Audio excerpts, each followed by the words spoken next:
नमस्कार, शाम 7 बजे के समाचारों में आपका स्वागत है। मैं दिलशाद। समाचारों में सबसे पहले हेडलाइंस।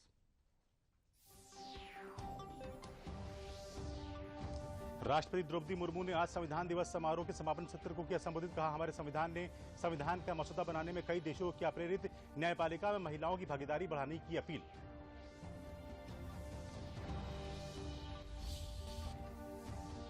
गुजरात विधानसभा चुनाव के लिए भाजपा अध्यक्ष जेपी नड्डा ने जारी किया पार्टी का संकल्प पत्र। मुख्यमंत्री योगी आदित्यनाथ ने गुजरात में कई चुनावी रैलियों को किया संबोधित। कांग्रेस और आम आदमी पार्टी पर किया चुनावी प्रहार।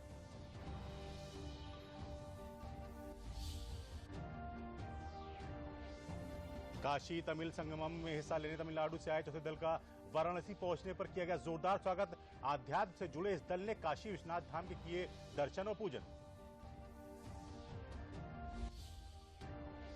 और यूपी के सिद्धार्थनगर जनपद के एक सरकारी विद्यालय ने की अनोखी पहल।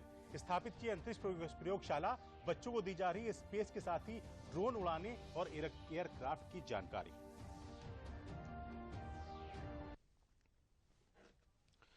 चलिए बुलेटिन की शुरुआत करते हैं। राष्ट्रपति द्रौपदी मुर्मू ने आज संविधान दिवस समारोह के समापन सत्र को संबोधित किया। इस अवसर पर राष्ट्रपति ने कहा कि हमारे संविधान ने संविधान का मसौदा बनाने में कई देशों को प्रेरित किया। उन्होंने न्यायपालिका में महिलाओं की भागीदारी बढ़ाने की अपील की। राष्ट्रपति ने कहा कि देश के तीनों स्तंभ विधायिका, कार्यपालिका और न्यायपालिका की सोच देश और लोगों के लिए एक होनी चाहिए। तीनों को एक साथ मिलकर काम करना चाहिए।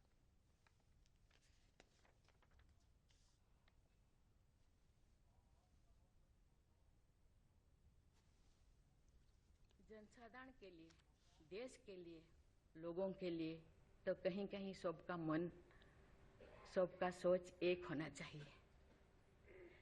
चेक एंड बैलेंस तो होना चाहिए, लेकिन कहीं कहीं हम लोगों को एक साथ मिलकर काम करना चाहिए। आप लोग सब यहाँ जो बैठे हैं, बहुत अनुभवी, बहुत ज्ञानी गुणी जजेस बैठे हैं। आपको सोचना है, हम सबको एक रास्ता निकालना है कि कहते हैं आजकल तो और ज्यादा जेल बहुत सारे इतने ओवर क्राउडेड हो गए और सारा बहुत सारे प्रिजन बनाना होगा। अरे हम ये आगे जा रहे हैं, हम विकास की ओर जा रहे हैं, फिर और ज्यादा जेलें बनाने का ये क्या जरूरत है? कम करना चाहिए।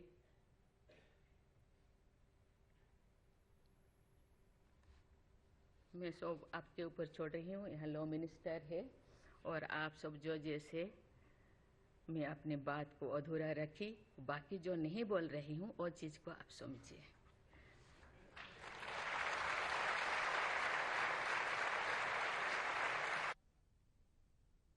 प्रधानमंत्री नरेंद्र मोदी ने आज सर्वोच्च न्यायालय में संविधान दिवस समारोह में भाग लिया।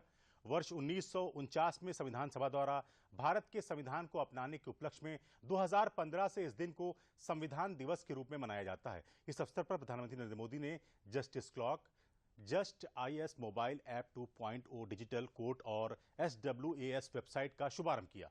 प्रधानमंत्री नरेंद्र मोदी ने राष्ट्र को संविधान दिवस की शुभकामनाएं देते हुए कहा कि हमारी सबसे बड़ी ताकत हमारा संविधान है। उन्होंने कहा, चाहे व्यक्ति हो या संस्थाएं, हमारा दायित्व ही आज हमारी पहली प्राथमिकता है।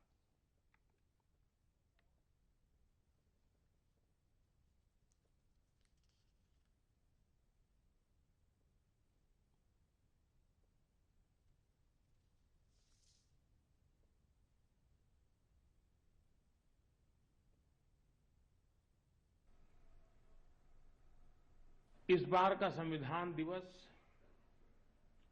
इसलिए भी विशेष है क्योंकि भारत ने अपनी आजादी के 75 वर्ष पूरे किए हैं।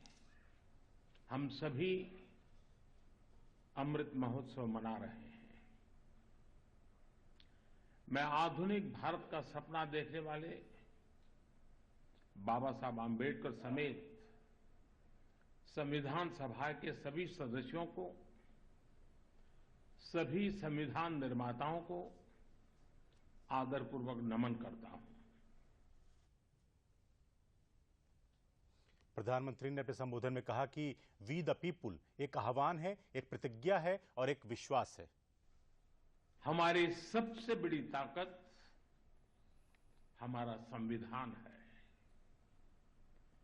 हमारे संविधान के प्रेम्बल की शुरुआत में जो वी द पीपल लिखा है, ये सिर्फ 3 शब्द नहीं है। वी द पीपल एक आह्वान है, एक प्रतिज्ञा है, एक विश्वास है। संविधान में लिखी ये भावना उस भारत की मूल भावना है जो दुनिया में लोकतंत्र की जननी रहा है, मदर ऑफ डेमोक्रेसी रहा है। यही भावना हमें वैशाली के गणराज्य में भी दिखती है, वेद की ऋचाओं में भी दिखती है। और उधर गुजरात चुनाव के लिए भारतीय जनता पार्टी ने आज अपना संकल्प पत्र जारी कर दिया है। भाजपा के राष्ट्रीय अध्यक्ष जेपी नड्डा ने घोषणा पत्र जारी करते हुए गुजरात की जनता से कई वादे किए हैं। उन्होंने कहा है कि गुजरात विकास की गंगोत्री है और उस गंगोत्री में जब हम विकास की बात करते हैं तो हम नए संकल्प के साथ अपने आप को फिर से पुनर्स्थापित करते हुए आगे बढ़ने की बात करते हैं। उन्होंने कहा कि अन्य पार्टियां संकल्प पत्र में सिर्फ हवाई बातें करते हैं, लेकिन भाजपा ने जो कहा है वो करके दिया है।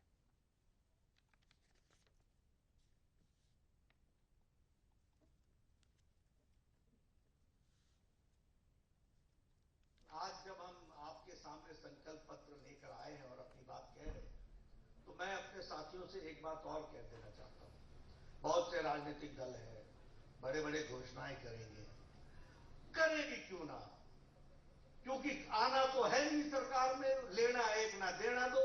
अगर सपने दिखाने हैं तो दिखा लो जो दिखाना है।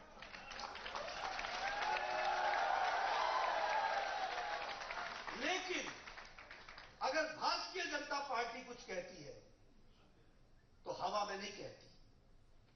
हम पूरी तैयारी करते हैं, ड्यू डिलिजेंस करते हैं, आंकड़ों को पढ़ते हैं, जरूरतमंद को जानते हैं, जरूरतमंद की कमी को पहचानते हैं और उसको ताकत देने का काम करते हैं। ये हमारा संकल्प होता है।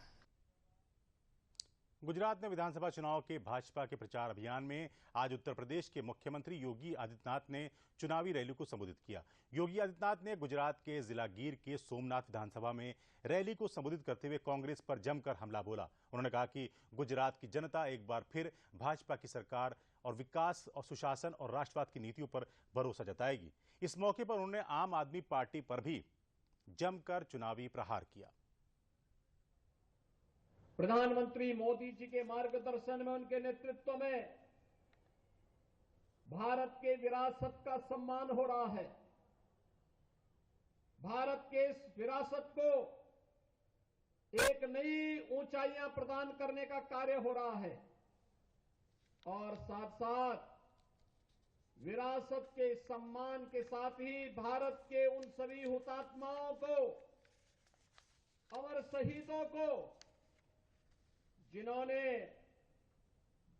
देश की आजादी के लिए अपना सर्वस्व न्यौछावर किया था, उनके प्रति भी पूरे भारतवासी कृतज्ञता ज्ञापित कर रहे हैं। और इस अवसर पर भगवान सोमनाथ के इस मंदिर की उस कालखंड में रक्षा करते हुए शहीद हुए वीर हमीर जी गोहिल को मैं कोटि कोटि नमन करता हूं। ये जो आम आदमी पार्टी का नमूना आया है ना यहां दिल्ली से, यह तो आतंकवाद का सच्चा हितैषी है। अयोध्या में राम मंदिर का विरोध करता है और जब भारत की सेना पाकिस्तान के अंदर जाकर के सर्जिकल स्ट्राइक करती है तब भारत के सैनिकों से कहता, बहादुर जवानों से कहता, इसका प्रमाण क्या है? बहादुर जवानों से प्रमाण मांगा जाता है। पाकिस्तान चिल्ला रहा है कि हमारी कमर तोड़ दी है भारत के जवानों ने, लेकिन आम आदमी पार्टी को इसका भी प्रमाण चाहिए होता है। भाइयों बहनों, आतंकवाद और भ्रष्टाचार इनके जीन्स का हिस्सा है। इसलिए जो भ्रष्टाचारी हैं, आतंकवाद समर्थक हैं, भ्रष्टाचार और आतंकवाद जिनके जीन्स का हिस्सा हो, उसको वोट देकर के हम अपने वोट को कलंकित कतई न करें, कतई न करें। और इधर मैनपुरी लोकसभा उपचुनाव में भाजपा और सपा ने प्रचार में अपनी ताकत झोंक दी है। आज प्रदेश के उप मुख्यमंत्री ब्रजेश पाठक ने भोगांव कस्बे में बीजेपी प्रत्याशी रघुराज सिंह शाक्य के पक्ष में रैली की। रैली में आई जनता को संबोधित करते हुए कहा कि पीएम मोदी की कल्याणकारी योजनाओं का लाभ जनता तक पहुंच रहा है। गरीबों को मुफ्त अनाज और किसानों को किसान सम्मान निधि और गरीबों को आयुष्मान योजना में 5 लाख तक फ्री इलाज मिल रहा है। उन्होंने बीजेपी प्रत्याशी की उपचुनाव में ऐतिहासिक जीत का दावा किया।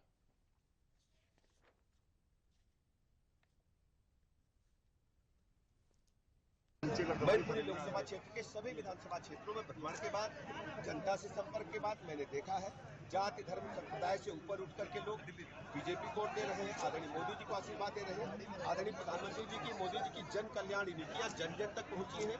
लोगों का भरोसा बीजेपी पर बढ़ा है। आदरणीय योगी जी के लॉ एंड ऑर्डर की सराहना सब लोग कर रहे हैं। इसलिए मैं मैनपुरी के नौजवानों से, बुजुर्गों से, माताओं बहनों से कहना चाहता हूं, सब बातें भूल करके केवल मैनपुरी के सम्मान की रक्षा के लिए सभी लोग इकट्ठा होकर के कमल के आगे बटन दबाकर रघुराज शाक्य को प्रचंड बहुमत। समाचारों में आगे बढ़ने से पहले लेते हैं ये विराम।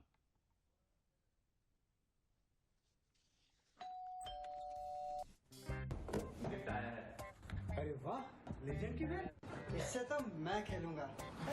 फ्यूचर बैटिंग लेजेंड है। इसमें जिसका नाम लिखा है बैट उसी को मिलेगी। अरे यार, देखा, अगर इस पे मेरा नाम नहीं लिखा होता तो कितनी दिक्कत हो जाती। इसलिए आरबीआई कहता है बैंक अकाउंट हो या बैंक लॉकर, उसमें नॉमिनी का नाम जरूर दर्ज करें ताकि आपकी जमा पूंजी उसी को मिले जिसे आपने नामित किया है। आरबीआई कहता है जानकार बनिए, सतर्क रहिए। लखनऊ में डॉक्टर एपीजे अब्दुल कलाम प्राविधिक विश्वविद्यालय के दीक्षांत समारोह में 92 छात्र छात्राओं को मेडल देकर सम्मानित किया गया। प्रदेश की राज्यपाल और कुलाधिपति आनंदीबेन पटेल ने दीक्षांत समारोह की अध्यक्षता की। इस अवसर पर बतौर विशिष्ट अतिथि प्राविधिक शिक्षा मंत्री आशीष पटेल और प्रमुख सचिव प्राविधिक शिक्षा सुभाष चंद्र शर्मा मौजूद रहे। दीक्षांत समारोह की शुरुआत शोभा यात्रा, वंदे मातरम, कलश में जल भरने से और विश्वविद्यालय के कुलगीत से की गई। Kite group of institution Ghaziabad के रोहित खुराना को चांसलर स्वर्ण पदक से नवाजा गया, जबकि Goyal institute of technology and management Lucknow की प्रिया भारती को कमल रानी गोल्ड मेडल मिला है। दीक्षांत समारोह में इस बार पुरातन छात्र पुरस्कार में आईजी जोन लखनऊ लक्ष्मी सिंह को नारी शक्ति पुरस्कार से सम्मानित किया गया। इसके अलावा प्रशासनिक अधिकारी अभय कुमार सिंह को विशिष्ट युवा पुरातन छात्र पुरस्कार से नवाजा गया। सत्य बोलना, और आज आपने शपथ ली है सत्य बोलो, धर्म का आचरण करना पड़ेगा। एक झूठ को दबाने के लिए दूसरा झूठ, दूसरे झूठ को दबाने के लिए तीसरा झूठ, तो एक झूठ पर झूठ, झूठ पर झूठ, असत्य पर असत्य चलता रहेगा और आपका जीवन को बर्बाद करता रहेगा। जीवन को बर्बाद करता रहेगा। मैं समझती हूँ मित्रों, कहाँ कहाँ झूठ बोलना होता है और कैसा झूठ बोला जाता है, ये तो मैं समझ सकती हूँ मित्रों, समझ सकती हूँ। लेकिन सत्य का आचरण करना है मित्रों, चाहे संघर्ष, चाहे कुछ भी करना पड़े, और सत्य की जय होगी। पीढ़ी को ये क्यों सोचना चाहिए कि मैं जॉब करूंगा, मैं खुद एम्प्लॉयमेंट गिवर क्यों नहीं बन सकता, ये क्यों नहीं सोचते हैं हमारे जवान। अगर आप ये सोचोगे तभी तो उत्तर प्रदेश की प्रगति होगी और भारत की भी प्रगति होगी। महाराजगंज जनपद के नौतनवा तहसील क्षेत्र स्थित बरवा कला गांव में मनरेगा योजना से नवनिर्मित ब्रह्मलीन महंत अवैधनाथ जी महाराज मिनी स्टेडियम का उद्घाटन आज केंद्रीय वित्त राज्य मंत्री पंकज चौधरी ने किया। ग्रामीण क्षेत्रों में बने इस स्टेडियम में football, volleyball, badminton, cricket, basketball और मैराथन के लिए खिलाड़ियों के लिए सभी सुविधाएं मुहैया कराई गई हैं। इस स्टेडियम के निर्माण से ग्रामीण क्षेत्रों के बच्चों को खेल के माध्यम से आगे आकर राष्ट्रीय एवं अंतर्राष्ट्रीय स्तर पर देश का परचम लहराने का मौका मिलेगा। पत्रकारों से बातचीत करते हुए केंद्रीय वित्त राज्य मंत्री पंकज चौधरी ने कहा कि जिस तरह से प्रधानमंत्री नरेंद्र मोदी ने खेलो इंडिया के माध्यम से पूरे देश को खेल के प्रति जोड़ने का प्रयास किया, उसी तरह से मुख्यमंत्री योगी आदित्यनाथ ने उत्तर प्रदेश के सभी ब्लॉकों में सभी सुविधाओं से युक्त मिनी स्टेडियम देने का काम किया है, जिससे ग्रामीण क्षेत्र के नौजवान जो शहरों में जाकर खेल नहीं सकते वे अपने गांव में रहकर अपनी प्रतिभा का प्रदर्शन कर सकें।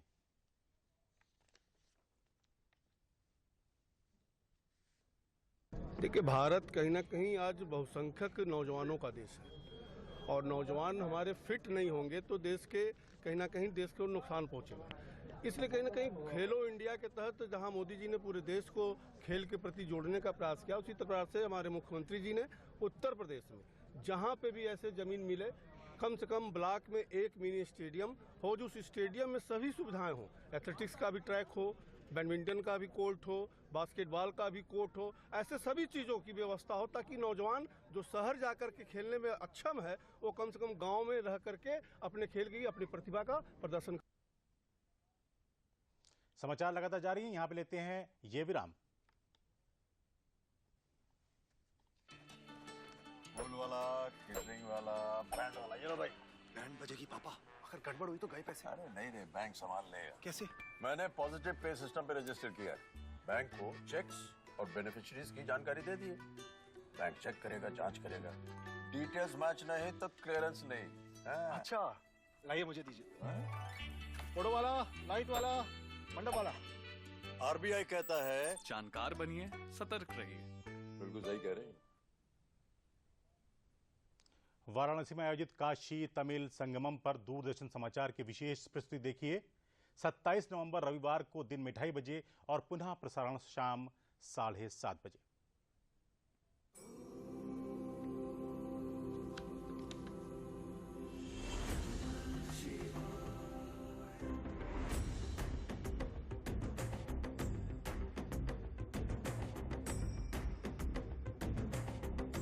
काशी तमिल संगमम अपने आप में विशेष है, अद्वितीय है।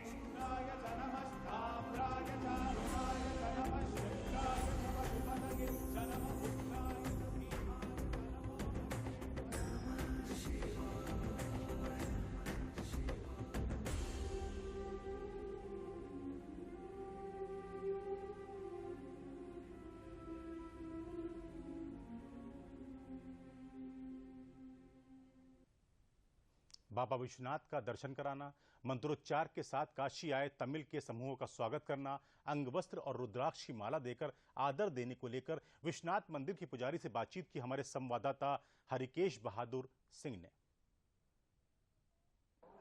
चौथा समूह आ चुका है बाबा विश्वनाथ के दरबार में, काशी तमिल संगमम का।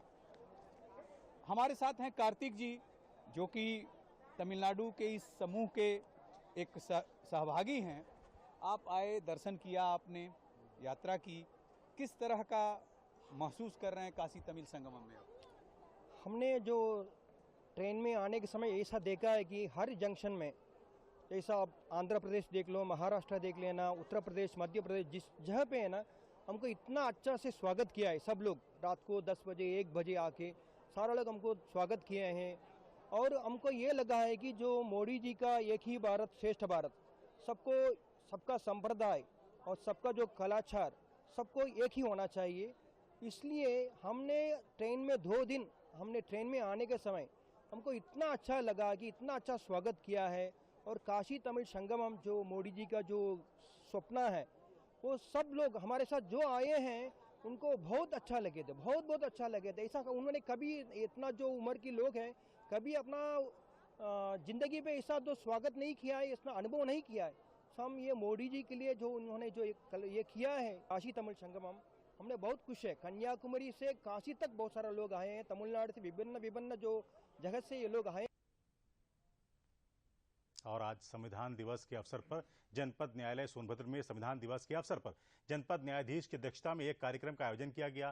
कार्यक्रम में जिला जज अशोक कुमार यादव द्वारा न्यायिक अधिकारी, कर्मचारी, पैनल अधिवक्ता, पैरालीगल वॉलंटियर्स को मूल कर्तव्यों, संवैधानिक निष्ठा के निर्वहन के लिए शपथ दिलाई गई। जिला जज ने कहा कि ये सरकार और देश के नागरिकों के मौलिक राजनीतिक सिद्धांतों, प्रक्रियाओं, अधिकारों और कर्तव्यों को तय करता है। उन्होंने कहा कि भारत का संविधान देश को एक संप्रभु, धर्मनिरपेक्ष, समाजवादी और लोकतांत्रिक गणराज्य घोषित करता है, साथ ही अपने नागरिकों की समानता, स्वतंत्रता और न्याय का आश्वासन देता है।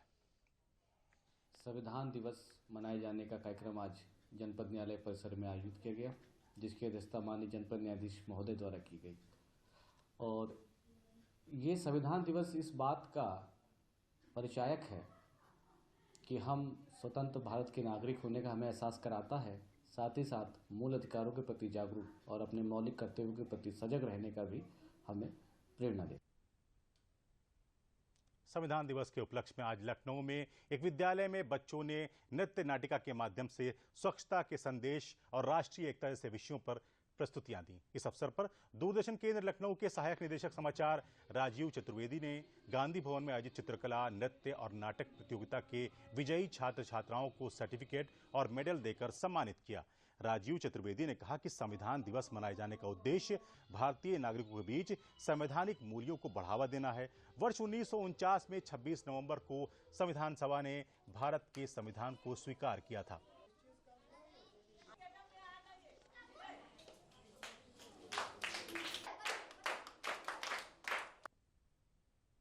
समाचारों में आगे बढ़ने से पहले लेते हैं ये विराम। चेक जाना पड़ेगा। अरे गेम छोड़ के 1 महीना हो गया कंप्लेंट किए हुए, बैंक रिफंड ही नहीं कर रहा है। कंप्लेंट करनी है। अरे बैठिए बैठिए, यहीं से कर लीजिए आरबीआई के ऑम्बुड्समैन को। कैसे? आरबीआई अधिकृत बैंक, एनबीएफसी या डिजिटल लेन देन के जितने भी प्लेटफॉर्म्स हैं, उनकी शिकायत आप कर सकते हैं घर बैठे बैठे। आरबीआई के सीएमएस पोर्टल पर। ये हो गया चेकमेट। कंप्लेंट करेंगे क्या? आरबीआई कहता है जानकार बनिए, सतर्क रहिए। कन्नौज जिले के पीएसएम डिग्री कॉलेज मैदान में मुख्यमंत्री सामूहिक विवाह कार्यक्रम का आयोजन किया गया, जिसमें 400 जोड़ों का विवाह पूरी रीति से संपन्न कराया गया। कार्यक्रम की शुरुआत भाजपा सांसद सुब्रत पाठक ने की। मीडिया से बात करते हुए सांसद ने बताया कि मुख्यमंत्री सामूहिक विवाह योजना से गरीब परिवारों के बेटे बेटियों की शादी धूमधाम से कराई जाती है, जिसमें जिले के अधिकारी शामिल होते हैं। योजना के अंतर्गत विवाह करने वाले जोड़ों को सरकार की तरफ से 51,000 रुपए और गृहस्थी का सामान दिया जाता है। गरीब परिवार के लिए बहुत कल्याणकारी योजना है। जिलाधिकारी शुभ्रांत शुक्ला ने बताया कि मुख्यमंत्री सामूहिक विवाह कार्यक्रम में विवाह करने आए जोड़ों को हर तरह से सरकार द्वारा दी जा रही सुविधाओं का लाभ दिया जा रहा है।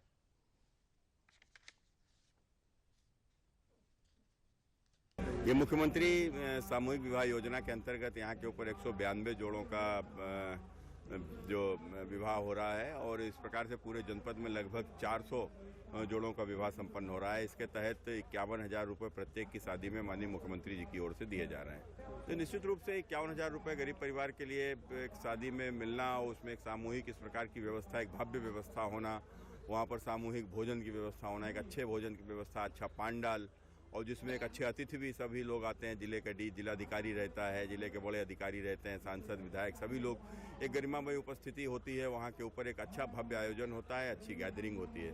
कन्नौज में हमारे 3 स्थानों पर सामूहिक विवाह का एक आयोजन किया जा रहा है, भव्य आयोजन किया जा रहा है। यहाँ हमारे कन्नौज में, सौरिख में और छिबरामऊ में। यहाँ पे अभी आपने देखा होगा कि माननीय सांसद जी भी स्वयं आए थे, हमारे ब्लॉक प्रमुख जी, अन्य जनप्रतिनिधिगण भी आ रहे हैं और जो नव वर वधू हैं उनको अपना आशीर्वाद दे रहे हैं। तो एक बहुत ही अच्छे हर्ष उल्लास के वातावरण में आज यहाँ पे सभी का सामूहिक रूप से ये विवाह कार्य जो है, ये जो पुनीत कार्य है, पाणी ग्रहण संस्कार, यहाँ पे वैदिक जो मंत्र हैं उसका उच्चारण करके पंडित आचार्य की उपस्थिति में उनके द्वारा कराया जा रहा है। यूपी के अति पिछड़े जनपदों में शुमार सिद्धार्थनगर जिले के एक सरकारी स्कूल में अंतरिक्ष प्रयोगशाला स्थापित की गई है। देश के ग्रामीण क्षेत्र के सरकारी स्कूल में निर्मित होने वाली ये पहली स्पेस लैब है। इस लैब को स्थापित कराया है ग्राम प्रधान दिलीप त्रिपाठी ने, जिन्होंने व्योमिका स्पेस एकेडमी के सहयोग से ये लैब स्थापित की है। हसुड़ी अवसानपुर के सरकारी स्कूल में अंतरिक्ष प्रयोगशाला स्थापित होने से बच्चे खासे उत्साहित हैं। जिले के सरकारी स्कूलों के विद्यार्थी यहां स्पेस की जानकारी लेने के लिए प्रतिदिन आ रहे हैं, जिन्हें व्योमिका स्पेस एकेडमी के ट्रेनर स्पेस के बारे में जानकारी दे रहे हैं। साथ ही ड्रोन उड़ाने और एयरक्राफ्ट के बारे में बता रहे हैं। व्योमिका स्पेस एकेडमी इसरो से संबद्ध है। इस विद्यालय से 7 छात्रों को स्पेस एजुकेशन के लिए ये संस्था दिसंबर माह में अहमदाबाद ले जाएगी, जहां इन छात्रों को अंतरिक्ष के विषय में और विस्तृत जानकारी दी जाएगी। लोगों ने ये सब देखा ही नहीं था, हम सब पहली बार देख रहे हैं। सिर्फ हम लोग सौरमंडल ही जानते थे, उससे आगे हम लोग ये जब लैब बना तब जान पाए इसके आगे। एक ही सर जो रॉकेट्स होते हैं वो सैटेलाइट को अंतरिक्ष में ले जाने का काम करते हैं, जिससे ये हमारा आईफोन जो है ये सब चलता है। सूचना इसी से सब मिलती है, मौसम की जानकारी। बच्चे जैसे अभी तक अपना चैप्टर्स में 8वीं क्लास तक के बच्चे हैं यहाँ पे सारे, तो अभी तक वो सौरमंडल के बारे में सिर्फ किताबों में पढ़ रहे थे। तो अभी तक जो उनको चंद्रमा या फिर जो सूर्य देख रहे थे वो किताबों में सिर्फ एक पेपर पे दिख रहा था उनको। तो यहाँ पे हमने टेलीस्कोप्स लगाए हैं तरह तरीके के, जिसकी मदद से वो सूर्य किताबों में ना देख के असल जिंदगी में देख सकते हैं कि सूर्य कैसा दिखता है। या चंद्रमा जो है यहाँ पे बच्चों ने हमने दिखाया, तो कई बच्चों को था कि जब दूर से देखते हैं चंद्रमा तो उनका ये था कि सिर्फ लकीरें दिखती हैं हल्की फुल्की, ज्यादा क्लियर पिक्चर नहीं दिखता है। अब जब टेलीस्कोप की मदद से वो जो एक छोटे से जो टेलीस्कोप है जिसकी इसमें एक छोटा सा आईपीस आपका, तो जब उसे वो पूरी दुनिया देख सकता है आज की डेट में। यहाँ तो 8वीं क्लास का बच्चा जब उसकी किताबों की बाहर की जो दुनिया वो देख रहा है तो उसको समझ में आ रहा है कि सिर्फ किताबों में ही इसका पूरा सिलेबस समाप्त नहीं होता है। उसके अलावा जो बाहर जो दूसरे ग्रह हैं, जो जैसे इंसान जो है मंगल ग्रह पे जाने की कोशिश कर रहा है, तो हम चाहते हैं कि बच्चे एटलीस्ट अपने गांव से बाहर की जो सोच है उसको डेवलप कर पाएं, जो किताबों की बाहर की जो सोच है उसको डेवलप। वहीं नोएडा में तैयार हो रही फिल्म सिटी मुख्यमंत्री का ड्रीम प्रोजेक्ट है। इसी की तर्ज पर ग्रामीण अंचल में छिपी प्रतिभाओं को निखारने के लिए शामली जनपद के गांव लिलौन में देहाती फिल्मी और देशी शो आदि की शूटिंग के लिए सेटअप तैयार किया गया है, जिसमें शुरुआती दौर में सिंगिंग, देशी कॉमेडी और आदि के लाइव शो शूट किए जाएंगे।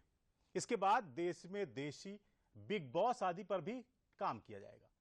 इसका निर्माण देहाती फिल्म अभिनेता मुनव्वर मंसूरी ने कराया है। इसमें करीब 40 लोगों को रोजगार मिला है और इसको तैयार करने में 30 लाख रुपए की लागत आई है। उन्होंने बताया कि इसका पहला सीजन दिसंबर से शुरू होगा, जिसमें सिंगिंग और कॉमेडी शो शूट करते हुए लाइव टेलीकास्ट यूट्यूब चैनल पर किया जाएगा। इसके लिए करीब 100 देहाती कलाकारों ने आवेदन किया है। 6 ऑडिशन के बाद 60 को चयनित कर लिया गया है। मैं मुनव्वर मंसूरी लिलोन शामली का रहने वाला हूँ, उत्तर प्रदेश का, और मैं 2012 से फिल्म इंडस्ट्री में हूँ।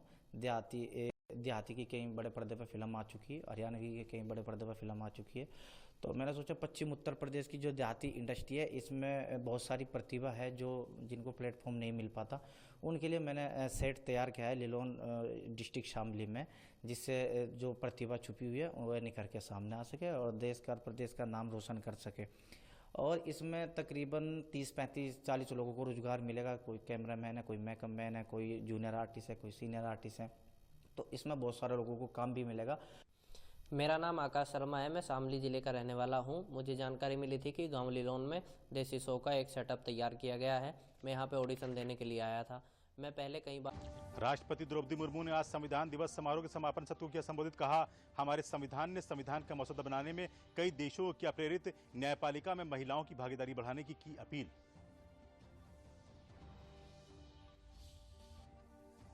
गुजरात विधानसभा चुनाव के लिए भाजपा अध्यक्ष जेपी नड्डा ने जारी किया पार्टी का संकल्प पत्र। मुख्यमंत्री योगी आदित्यनाथ ने गुजरात में कई चुनावी रैलियों को किया संबोधित। कांग्रेस और आम आदमी पार्टी पर किया चुनावी प्रहार। काशी तमिल संगमम में हिस्सा लेने तमिलनाडु से आए चौथे दल का वाराणसी पहुंचने पर किया गया जोरदार स्वागत। आध्यात्म से जुड़े इस दल ने काशी विश्वनाथ धाम के किए दर्शन और पूजन।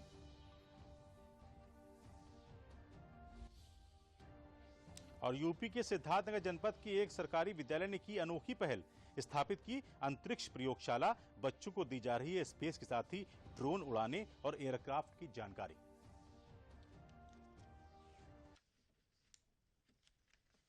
समाचारों में फिलहाल इतना ही। हमें दीजिए अनुमति। आप देखते रहिए दूरदर्शन उत्तर प्रदेश। नमस्कार।